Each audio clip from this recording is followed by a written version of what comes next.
Oke, Mikana. Saya mau tanya Mikana kepada jenengan. Yesus itu, ini saya serius ya. Topimu Yesus dan itu, inimu mana? Sal-salmu itu, sandu-handukmu itu. Oh itu, dicuci. Rokokmu Soalnya, matikan, rokokmu matikan, rokokmu matikan. Oh ya. Oh, cuci kering.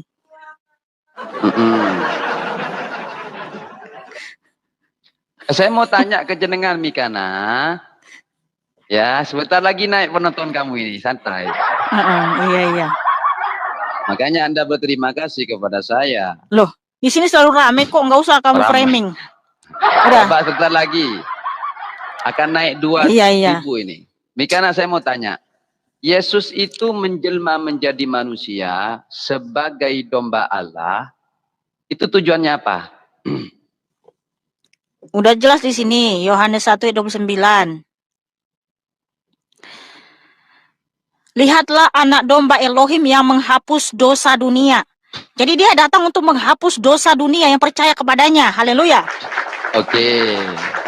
Apakah, pertanyaan selanjutnya ya. Apakah semua keturunan Adam itu mewarisi dosa Adam? Sesuai dengan firman Tuhan yang tertulis di Roma 5:12. Ya. Sebab sama seperti dosa telah masuk ke dalam dunia oleh satu orang, dan oleh dosa itu juga maut, demikianlah maut itu telah menjalar kepada semua orang karena semua orang telah berbuat dosa. Jadi Adam itu mewarisi apa? Dosa maut.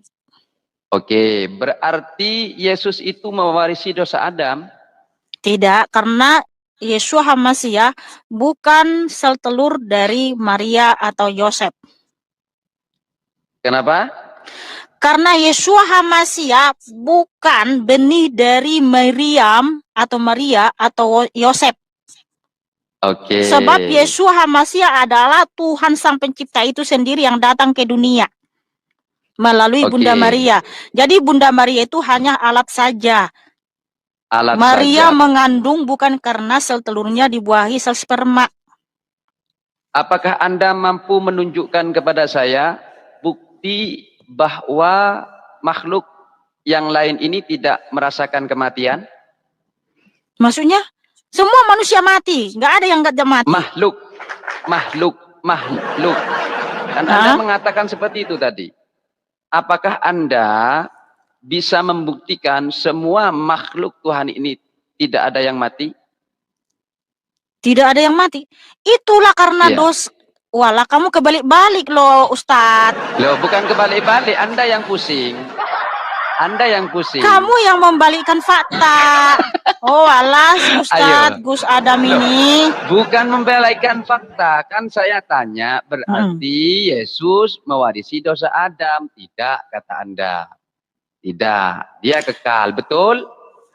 Karena gini, kenapa kita mewarisi dosa maut dari Adam? Karena kita keturunan Adam. Kita benih dari Adam. Ngerti nggak? Ngerti nggak? Berarti Adam, ya. Nah, sedangkan Yeshua HaMashiach bukan benih dari Adam, bukan benih dari Yosef dan Maria. Tetapi dia adalah Tuhan itu sendiri yang datang ke dunia menjelma dalam rupa seperti kita manusia. Iya, terus nah, kenapa kenapa kita ini ya mengalami dosa maut? Karena kita keturunan Adam. Dosa maut, oke. Kalau kita percaya Yesus berarti kita hidup kekal gitu. Kalau kita percaya kepada Yeshua HaMashiach, kita tidak akan mengalami maut. Kamu tahu maut itu apa? Meninggoy. Bukan hanya meninggoy, tapi roh dan jiwa kita masuk ke alam maut. Alam maut itu dunia kematian atau alam barzah. Karena itu nyala api ya. Alam maut itu nyala api. Lukas 16. Ini ada dalilnya. Nih, Lukas 16. Lukas 16 di sini, ketika orang kaya meninggoy, dia masuk ke alam maut. Dia di sana menderita. Lukas 16 ayat 24. Lalu ia berseru katanya, Bapak Abraham, kasihanilah aku. Suruhlah Lazarus supaya ia mencelupkan ujung jarinya ke dalam air dan menyejukkan lidahku, sebab aku sangat kesakitan dalam nyala api ini. Karena apa? Dia ada di alam maut. Nah, kalau kita yang percaya kepada Tuhan Yesus HaMashiach, kalau kita meninggal, kita tidak masuk ke alam maut, tapi ke Firdaus. Oke, makanya saya bertanya kepada Anda, adakah kalian atau bisa membuktikan kepada saya makhluk ciptaan Allah itu tidak ada yang mati? Makhluk ciptaan Yeshua HaMashiach mulai dari Adam, karena Adam sudah berbuat dosa, telah melanggar hukum, maka semua keturunannya mengalami kematian, terus masuk ke alam maut. Namun, ketika Yeshua HaMashiach menebus kita di atas kayu salib dengan darahnya yang kudus, sehingga kalau kita mati, kita nggak akan masuk ke alam maut lagi, tapi ke Firdaus. Oke, sudah. Yang menyebabkan Adam melanggar hukum Allah itu siapa? Hukum Elohim. Allah nggak ada dalam kitab suci orang Israel. Elohim, ya Elohim, Yeshua sudah. Nah. Ya, siapa? Oke, di sini. Kenapa? Ya, kita baca dulu. Baca dulu Kejadian 3, harus baca dulu dalilnya, bro. Iya, baca. Kita ngobrol santai ya. Biar mencret kau. Udah, nggak usah kata-kata begitu. Iya, santai. Kamu kan ustadz, gunakanlah diksi yang bagus dan yang membangun. Kamu selalu main framing. Bukan main framing. Tapi gak apa-apa. Ucapanmu membuktikan kualitas dirimu. Asik. Terserah. Ayo, jawab. Ayo jawab. Jangan turunkan saya, ya. Loh, mana pernah kamu kuturunin? Kamu sendiri yang kabur kok. Ayo, jawab cepetan. Adapun ular ialah yang paling cerdik dari segala binatang di darat yang dijadikan oleh Yahweh Elohim. Ular itu berkata kepada perempuan itu, tentulah Elohim berfirman, semua pohon dalam taman ini jangan kamu makan buahnya, bukan? Lalu sahut perempuan itu kepada ular itu, buah pohon-pohonan dalam taman ini boleh kami makan. Tetapi tentang buah pohon yang ada di tengah-tengah taman, Elohim berfirman, jangan kamu makan ataupun raba buah itu, nanti kamu mati. Tetapi ular itu berkata kepada perempuan itu, sekali-kali kamu tidak akan mati. Tetapi Elohim mengetahui bahwa pada waktu kamu memakannya, matamu akan terbuka dan kamu akan menjadi seperti Elohim, tahu tentang yang baik dan yang jahat. Perempuan itu melihat bahwa buah pohon itu baik untuk dimakan dan sedap kelihatannya. Lagi pula pohon itu menarik hati karena memberi pengertian. Lalu ia mengambil dari buahnya dan dimakannya dan diberikannya juga kepada suaminya yang bersama-sama dengan dia dan suaminya pun memakannya. Oke, siap. Berarti siapa yang membuat yang menghasut, yang menyesatkan adalah si ular tua. Ular tua. Oke, kenapa Tuhan tidak pernah mengutuk ular? Padahal dia yang menghasut Adam. Oke. Di sini kan si ular itu juga sudah dikutuk. Bahwa mana buktinya? Oke, ya. Maka terbukalah mata mereka berdua dan mereka tahu bahwa mereka naked, lalu mereka menyemat daun pohon ara dan membuat cawat. Ketika mereka mendengar bunyi langkah Yahweh Elohim yang berjalan-jalan dalam taman itu pada waktu hari sejuk, bersembunyilah manusia dan istrinya itu terhadap Yahweh Elohim di antara pohon-pohonan dalam taman. Tetapi Yahweh Elohim memanggil manusia itu dan berfirman kepadanya, "Di manakah engkau?" Ia menjawab, "Ketika aku mendengar bahwa engkau ada dalam taman ini, aku menjadi takut karena aku naked, sebab itu aku bersembunyi." Firman-Nya, "Siapakah yang memberitahukan kepadamu bahwa engkau naked? Apakah engkau makan dari buah pohon yang kularang engkau makan itu?" Manusia itu menjawab, "Perempuan yang kau tempatkan di sisiku, dialah yang memberi dari buah pohon itu kepadaku, maka aku makan." Kemudian berfirmanlah Yahweh Elohim kepada perempuan itu, "Apakah yang telah kau perbuat ini?" Jawab perempuan itu, "Ular itu yang memperdayakan aku, maka aku makan." Lalu berfirmanlah Yahweh Elohim kepada ular itu, "Karena engkau berbuat demikian, terkutuklah engkau di antara segala ternak dan di antara segala binatang hutan. Dengan perutmu lah engkau akan menjalar dan debu tanah lah akan kau makan seumur hidupmu." Nah, ini artinya bahwa memang si ular tua itu sudah. Iya, terus? Nah, aku akan mengadakan permusuhan antara engkau dan perempuan ini, antara keturunanmu dan keturunannya. Keturunannya akan meremukkan kepalamu dan engkau akan meremukkan tumitnya. Sudah. Nah, di sini si ular tua itu terkutuk. Apa makanya si ular tua itu tempatnya di mana? apa tanah itu simbol dari apa? Tempat gua-gua Oke, yang gelap. oke. Makanya si ular Berarti tua iya, itu sebentar, ada di dalam sebentar, gua-gua yang gelap. Jadi teman-teman jangan sebentar. pergi ke gua yang gelap ya. Kamu nanti Oke, dirasuki oleh si ular oke. tua. Sebentar. Kan di sana Anda membaca panjang lebar, intinya Tuhan Elohim itu mengutuk ular agar dia makan debu. Tapi kenyataannya mana ada ular makan debu? Ular itu bukan ular sungguhan, aduh Tuhan. Bukan ular, bukan secara rafiah ular yang di apa? Di Taman Sari. Loh, kan Anda tadi mengatakan ular tua yang itu simbol dari iblis. Ini dengar. Ya, ular tua ular tua itu bukan seperti ular yang di Taman Sari Gus Adam ya. Tapi ular itu adalah ini Wahyu 7 ayat 12. Wahyu 12 ayat 7. Ya. Dan Wahyu 12 ayat 9. Dan naga besar itu si ular tua yang disebut iblis atau Satan. Jadi ular tua itu Satan. Makanya Satan, roh kegelapan itu ada tempatnya di mana? Adanya di gua-gua yang gelap, di tempat-tempat tandus. Itulah tempat mereka karena mereka sudah dikutuk. Dan kita anak-anak Tuhan Yesus masih akan menginjak kepala ular. Wow, haleluya, haleluya. Makanya hasatan itu, dengar dulu bentar. Karena Tuhan Yesus Hamasiah sudah ya menggenapi nubuatan di Kejadian 3 ayat 15, dia akan ya meremukkan kepala si ular di atas kayu salib.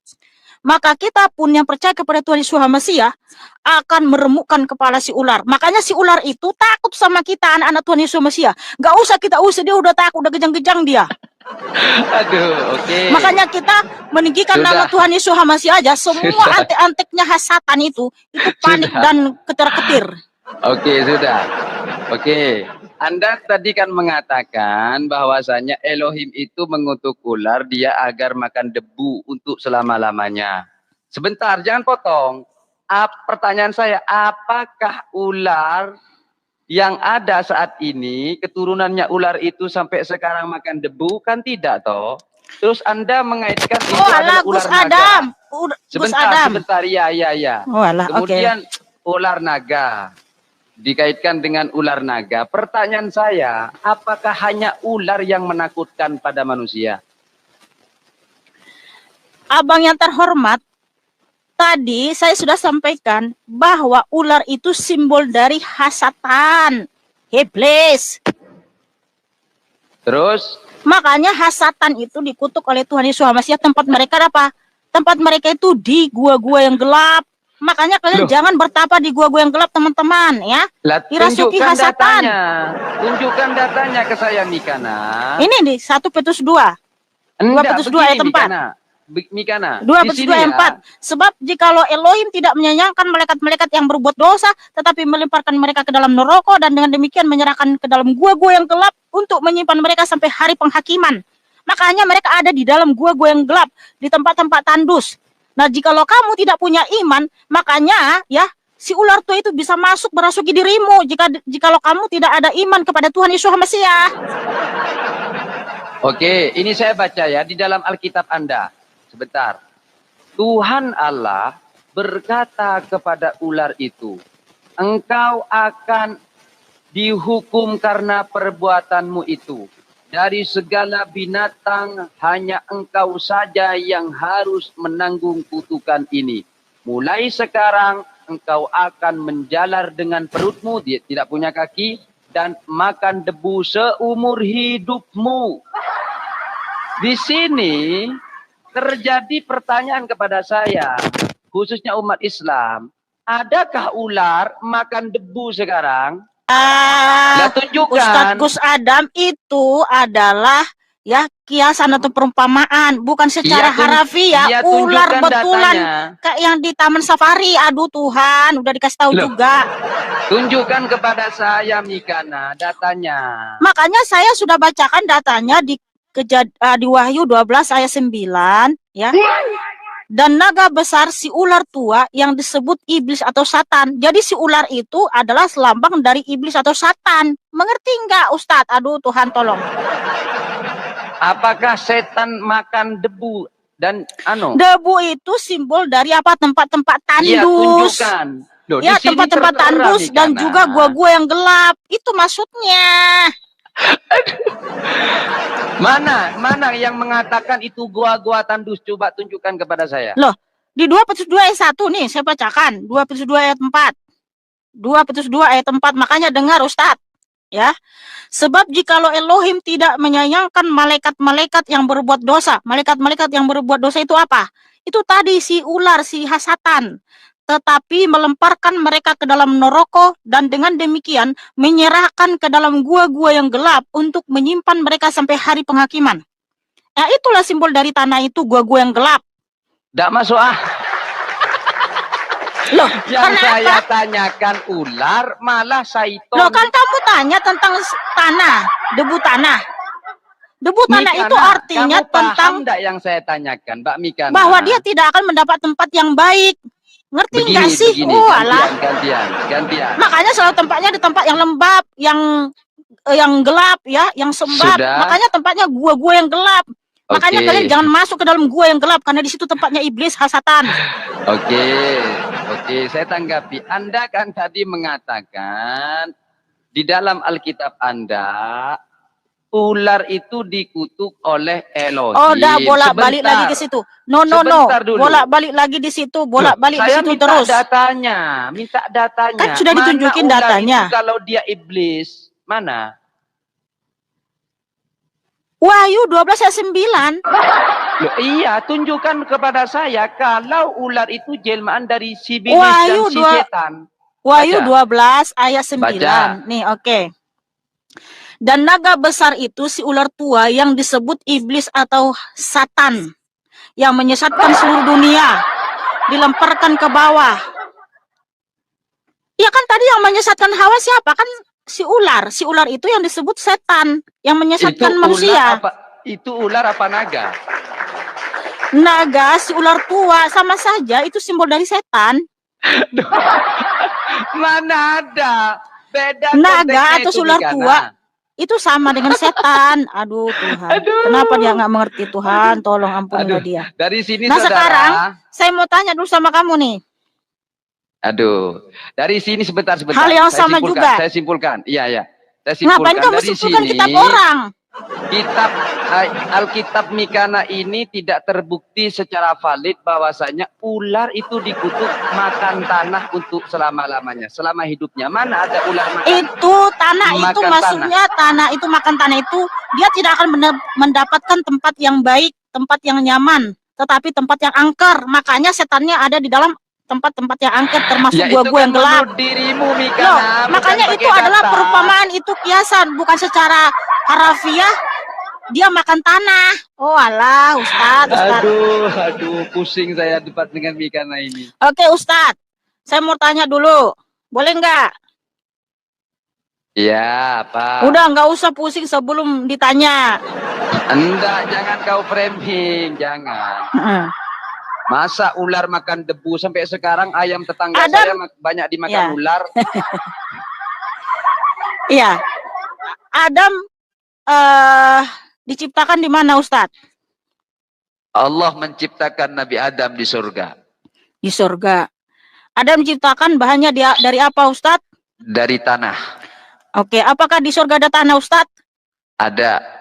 Mana dalilnya kalau di surga ada tanah? Bismillahirrahmanirrahim. Inni ja'ilum fil ardi khalifah. Itu dalilnya. Oke. Di mana tertulis?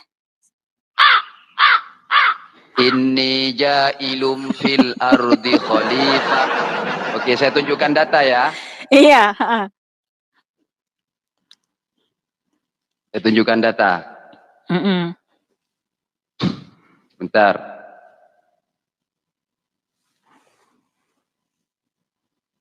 Sebentar ya, gantian ya.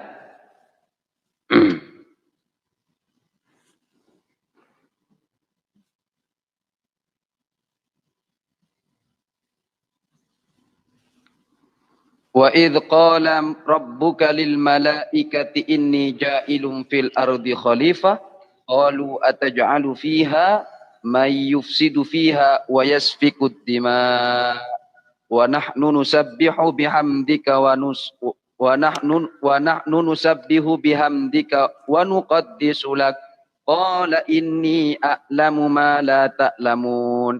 Dari ayat ini Allah mengatakan akan menjadikan Adam sebagai khalifah pertama di dunia. Dari mana tertulis di sini khalifah pertama? Sebentar. Nah, ya udah. Sebentar. Gantian ngomongnya. Anda tadi nerangkan panjang lebar, saya jelaskan, saya dengarkan. Di dalam ayat ini sudah jelas bahwa Allah akan menjadikan Adam sebagai khalifah di dunia. Paham? Terus saya tampilkan juga dalil di sini. Sebentar ya. Sebentar Mbak Mikana. Cek. Ini. Di dalam surah Al-A'raf. Buka surah Al-A'raf ada? Bukan surah Al-A'raf. Mohon maaf, bukan. Di dalam surah Al-Baqarah. Ini. Wa qulna ya Adam uskun anta wa zawjukal. 35 ya? Itu 35. Wa qulna ya Adam uskun anta wa zawjukal jannah. Itu jannah. Ya, jelas ya. Jadi Nabi Adam itu ada di surga dengan istrinya. Wa kullaha minha ragadan haitsu syi'tuma wa la taqraba hadhihi syajarata fatakuna minadh dhalimin. Dari ayat ini Allah sudah mengatakan bahwa Nabi Adam itu ada di surga dengan istrinya dan diciptakan di surga.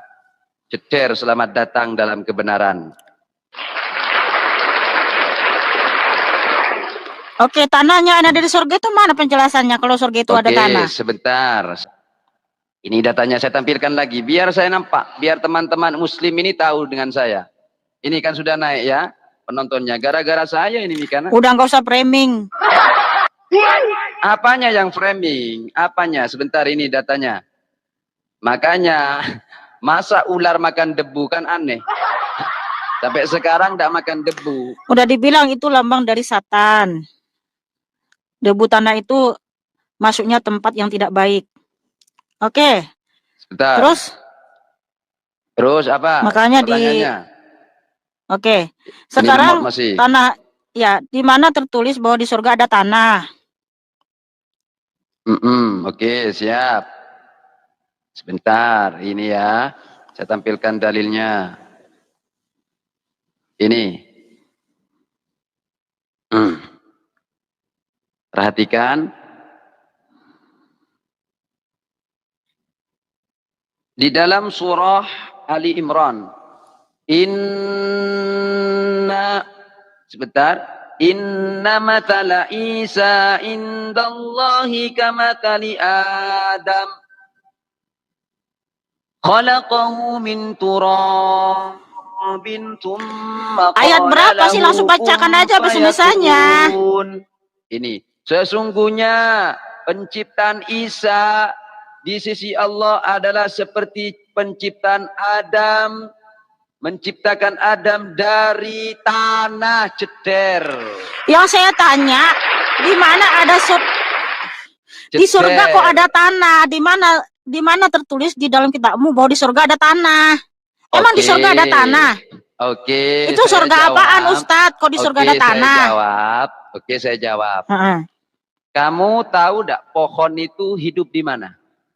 Yang saya tanya, di surgamu ada tanah. Dulu. Nanti kamu bisa jawaban Anda, pertanyaan Anda terjawab sendiri. Iya, saya sudah tahu itu. Pohon kehidupan itu berbeda dengan pohon yang ada di dunia ini. Saya mau tanya, saya tahu tujuanmu ke situ.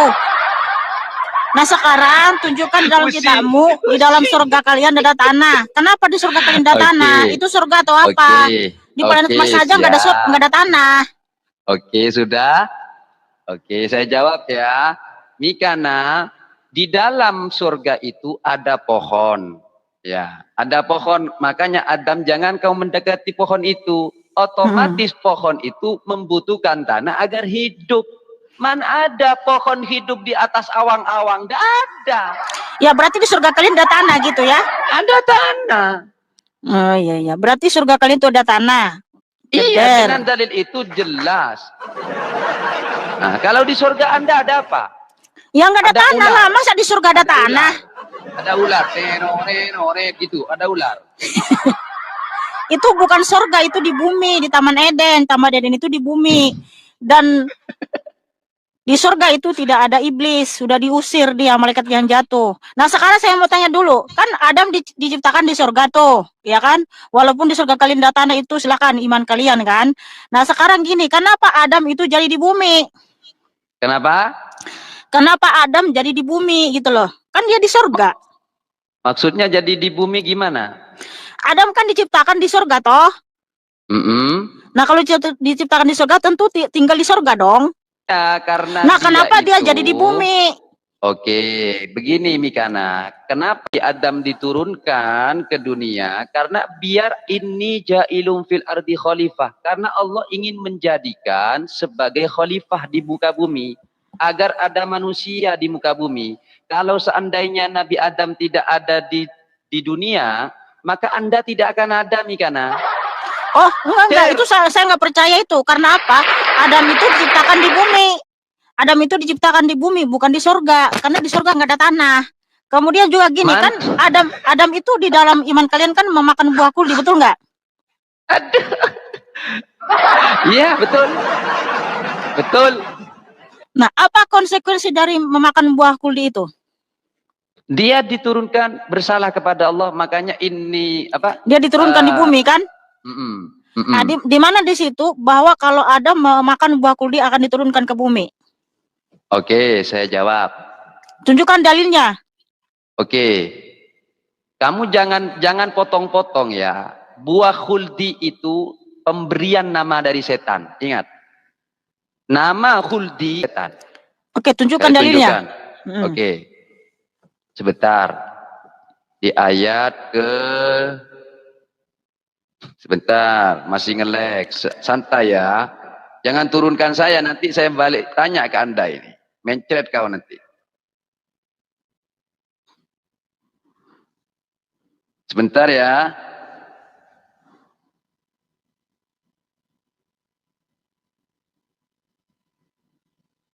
Sebentar ini.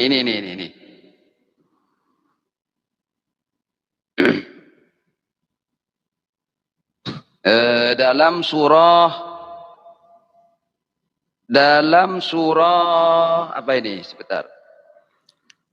Buka jenengan Mikana dalam surah Al-Baqarah, masih dalam Al-Baqarah ya.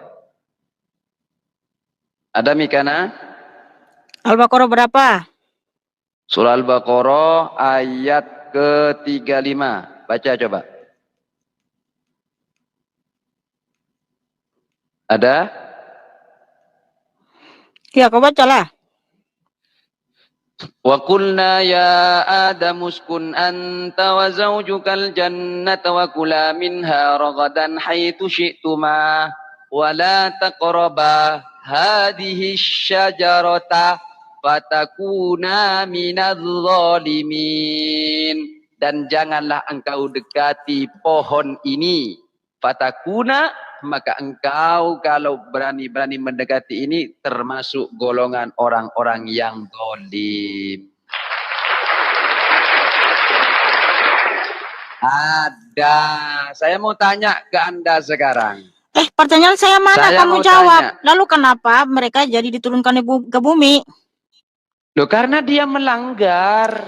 Di mana di situ konsekuensinya? Kalau kamu melanggar, kamu akan diturunkan ke bumi. Ya Allah biha. Itu ini ja'ilun fil ardi khalifah. Sesungguhnya aku ingin menjadikan khalifah di muka bumi. Itu ada dalilnya Mikana, satu pakai jedar.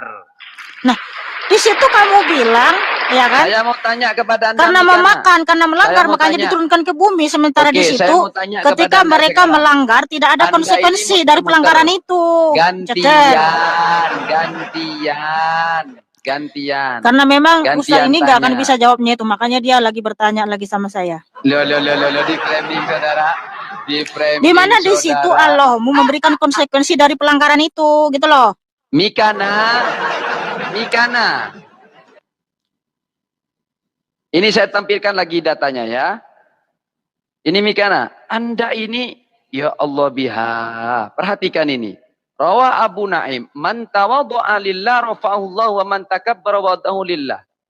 Wada'ahu Allah. Rawa Abu Nuaim. Ya, jelas di sini. Bahwasanya yang siapapun saja yang menentang terhadap apa-apa yang ditentukan oleh Allah Subhanahu wa taala, maka dia akan mendapatkan dosa.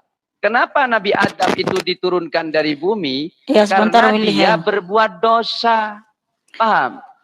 Karena tidak ada di situ konsekuensi dari pelanggaran, nggak ada Ustadz. Sebentar dulu Mikana, perhatikan ucapan saya. Karena surga itu tidak layak ditempati oleh orang yang berdosa, apalagi orang kafir. Ya di mana di situ ada konsekuensi dari pelanggaran? Gantian. Nggak ada konsekuensi dari pelanggaran itu, nggak ada.